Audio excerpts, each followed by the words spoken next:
Monsieur le Président du Conseil départemental de l'Hérault, excusez. Jacques Rigaud qui est représenté par Claude Barrage. Voilà, par Claude Barral. Moi les nouveaux, je ne les connais pas. Hein. Il n'est pas nouveau, mais moi je ne le vois pas souvent. Je le vois aujourd'hui. Et voilà. Et voilà, mais là, Jacques, élu de proximité, je le connais. Bon, j'ai pas fini. Messieurs les présidents des communautés de communes, Vallée de l'Hérault, Cévennes, Gangeoise et Suminoise et du Grand Pixel-Loup.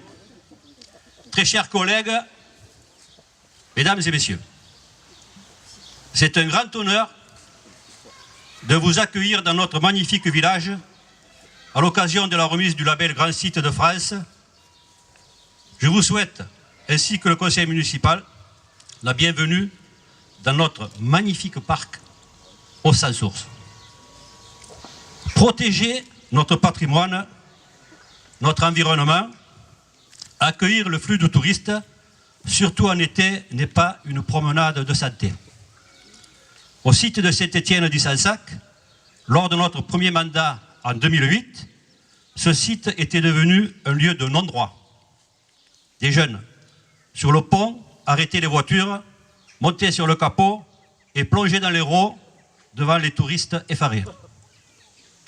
Les berges de l'Hérault étaient une décharge à ciel ouvert. Matelas, tentes, montagnes de détritus, camping sauvage, feu et j'en passe. Sans oublier la porte de la chapelle, même ça, qui était régulièrement dégondée et en piteux état. Quant au stationnement, 52 000 visiteurs en 2 mois d'été, garés n'importe comment, même en double file, ce qui était un gros problème pour les secours, car ils ne pouvaient circuler. Il faut ajouter à cela les tam-tams tous les week-ends, qui faisaient fuir les touristes des gîtes et du camping de Val-d'Hérault. Il y en a 2 là, le Villarel et... ils connaissent. Voilà donc dans quel état nous avons trouvé le site Saint-Étienne-du-Sansac à notre arrivée à la mairie. Un travail colossal a été mis en place, d'abord pour nettoyer le site avec nos techniques. Ensuite, nous avons demandé une audience à monsieur le préfet, ce n'était pas lui, et obtenu des opérations coup de poing pour calmer tout ce beau monde, appuyé par les patrouilles journalières de la gendarmerie qui verbalisaient régulièrement stationnement, feu, camping sauvage. Le département est venu en renfort en posant des glissières de sécurité pour réguler le stationnement. Après, la communauté de communes est arrivée aussi. Elle gère maintenant le lieu de baignade créé et l'ensemble du site. Merci, monsieur Rigaud. Je suis où, là? Voilà. Quant à la municipalité, monsieur Hubert Francis, adjoint à la sécurité, fait le lien avec la communauté de communes, la gendarmerie et Denis, notre employé, qui de juin à septembre fait 35 heures sur le site, fait de la prévention, nettoie les déchets quotidiennement et bien sûr est en relation avec la gendarmerie en cas d'incivilité.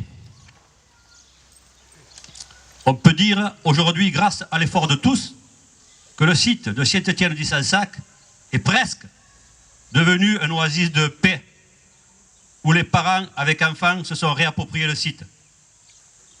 Je suppose que si nous sommes entrés dans le label Grand Site de France, c'est dû au site classé des Gorges de l'Hérault, bien sûr, mais il y a la chapelle romane classée monument historique en 1945, que vous avez visité pour certains, ainsi que le pont du XIVe siècle, classé le 4 novembre 1948. Nous avons aussi à Brissac-le-Bas l'église Saint-Nazaire et Saint-Cels, ici, construite au XIe et XIIe siècle, classée en 1907. Le parc au Sans Source, bordé par la Vèze, que vous voyez là, est inscrit, ainsi que le château, forteresse du XIe siècle, qui domine le village. Il est là-haut. Il faut savoir que nous avons acheté, avec l'aide du département, 100 hectares de bois lors de la vente du domaine de Nicoulot, en bordure du château, de Brissac-le-Haut et de la papeterie, afin de protéger notre patrimoine aux abords du village. En 2010, initié par Richard Schnitzler, qui était premier adjoint, nous avons mis en place le plan de gestion écologique des espaces publics, qui se traduit par 0 pesticides par les employés communaux, afin de préserver la qualité de l'eau, notamment la vèse, ainsi que la faune et la flore. Le schéma directeur d'eau et d'assainissement, que nous avons terminé en 2 mandats, a réglé les problèmes d'infiltration des eaux usées, car c'est là que nous avons appris que des maisons, on ne savait pas où les eaux usées s'est jetées. Nous l'avons terminé par la mise en place de l'assainissement et de la station d'épuration plantée de roseaux à Coupiac, qui concernait 85 foyers. La commission extra-municipale patrimoine est en train de plancher sur l'embellissement de notre village. Ils ne perdent pas de temps. Voilà, résumé, le travail des élus locaux de proximité, que sont les maires, adjoints et conseillers. Et dire, ça ne va pas faire plaisir à tout le monde, que certains veulent supprimer les communes rurales en les asphyxiant financièrement, en les vidant de leurs compétences, ce qui programmera à court terme la disparition de ces élus de proximité qui connaissent, eux, les problèmes qu'il faut résoudre pour leurs concitoyens. Une fois n'est pas coutume, je terminerai par une citation biblique. « Seigneur, pardonne-leur, ils ne savent pas ce qu'ils font. » Je vous remercie.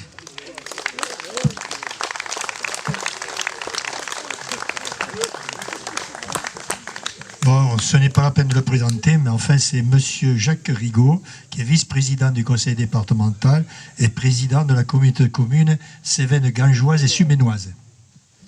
Merci. Bien, Monsieur le préfet, Monsieur le sous-préfet, Monsieur le maire, Madame la représentante de la région, Monsieur le vice-président, cher Claude, Messieurs les présidents des communautés des communes, mon ami Louis Villaret et Alain Barbe, ici présents, Mesdames, Messieurs les maires, Mesdames, Messieurs, Monsieur le représentant de la gendarmerie, merci de votre présence. Comme je disais tout à l'heure à vos hommes, ça sécurise de voir combien vous êtes toujours présents dans les manifestations et je tiens à vous remercier. Remercier également la présence, bien sûr, du représentant de la CCI, Mesdames, Messieurs les maires, les élus, et je crois que, Mesdames, Messieurs et chers amis.